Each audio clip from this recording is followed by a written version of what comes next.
Es decir, que de mantenerse la tendencia, las y los ecuatorianos volveremos a las urnas el próximo 13 de abril.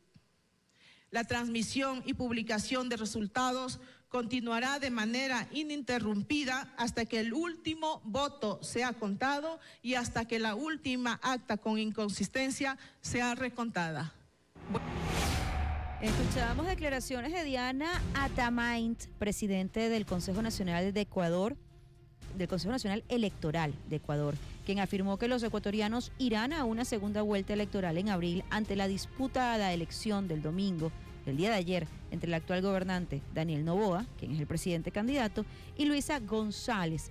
Con el 50.99% de los votos escrutados, el actual presidente y candidato a la reelección, Daniel Noboa, del Movimiento Acción Democrática Nacional, lidera con el 45.21%, seguido de Luisa González del correísmo con 43.41%, lo que sugiere un empate técnico y abre la posibilidad de una segunda vuelta este próximo 13 de abril.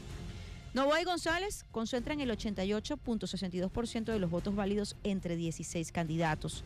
González celebró los resultados como una gran victoria para el correísmo, destacando que es su mejor desempeño en una primera vuelta sin Correa como candidato.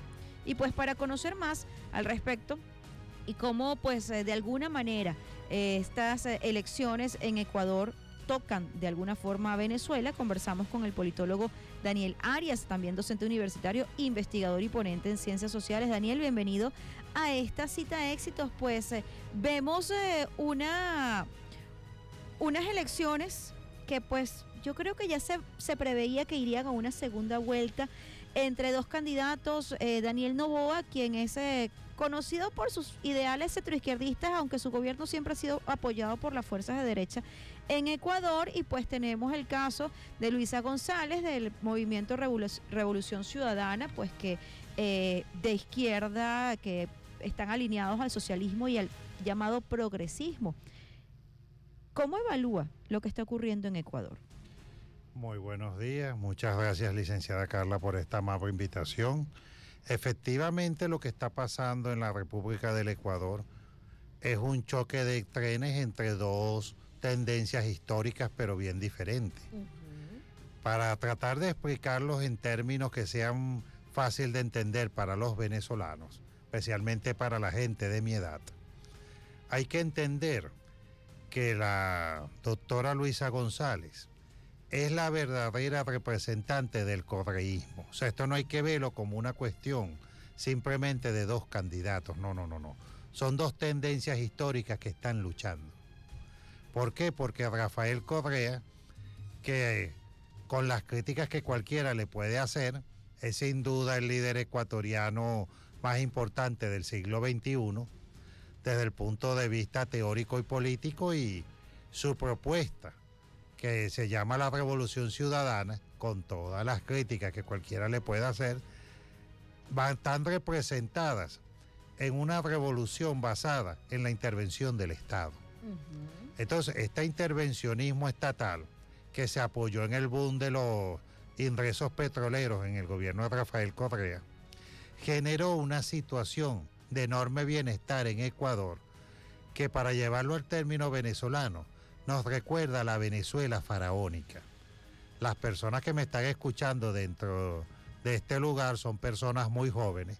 Yo hablarles a ustedes de la Venezuela faraónica no tiene sentido.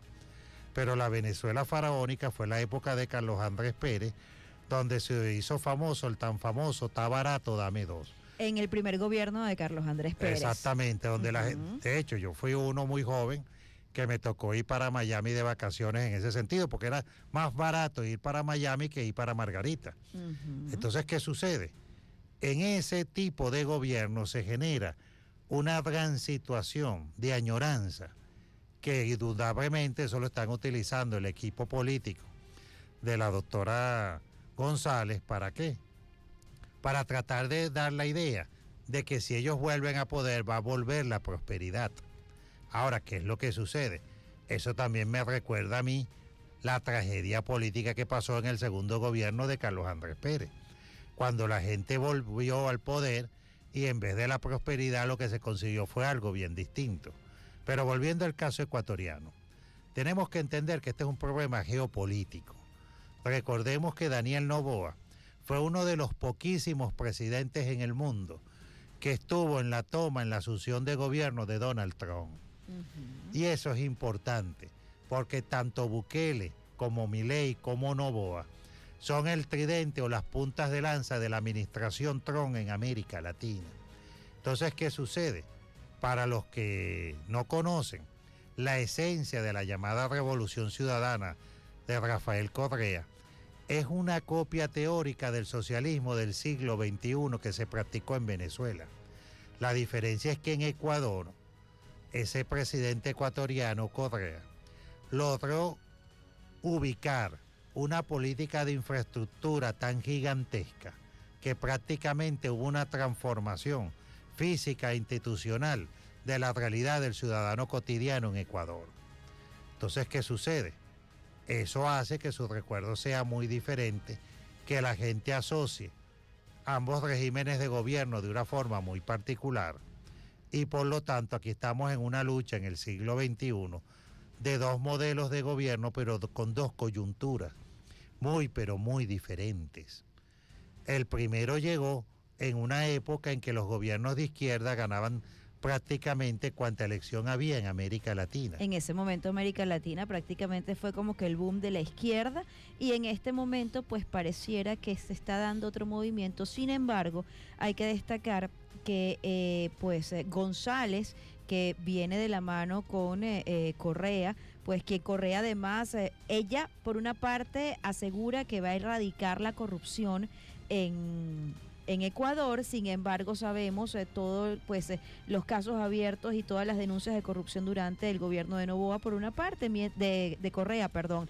Mientras que con el caso de Noboa, pues si bien él habla y con propuestas de continuar con el plan Fénix en el tema seguridad, de ampliar el tema de desarrollo infraestructural y de desarrollo de temas sociales, todavía pareciera, y lo vemos con estos resultados de las elecciones del día de ayer, pues que no hay una clara tendencia y que cualquier cosa podría ocurrir en el mes de abril cuando se dé la segunda vuelta, toda vez además que pues Noboa ha decidido en su campaña pues atacar de forma directa a Correa, y eso no le ha beneficiado.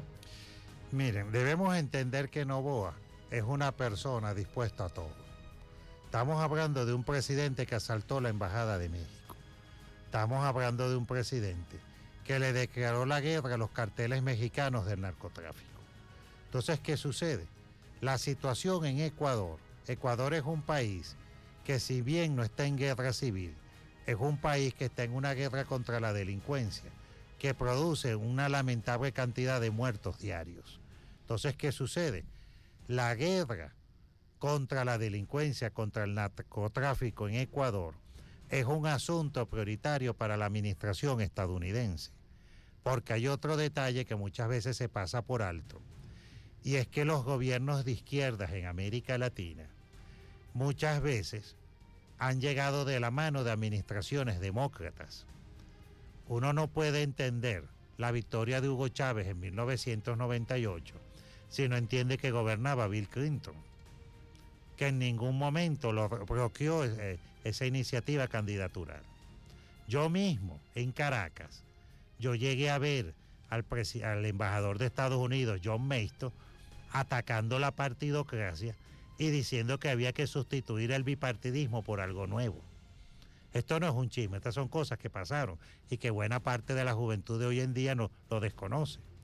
Igualmente, candidaturas triunfantes de la izquierda como Gustavo Petro o el mismo Lula da Silva ganaron en la época de Biden.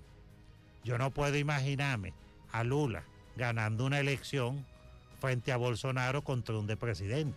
Veremos entonces qué va a ocurrir ahorita en Ecuador. Hay mucha expectativa. ¿Usted vaticina entonces que Daniel Noboa repita? Yo creo que Daniel Noboa va a utilizar todos los recursos legales e ilegales para intentar repetir.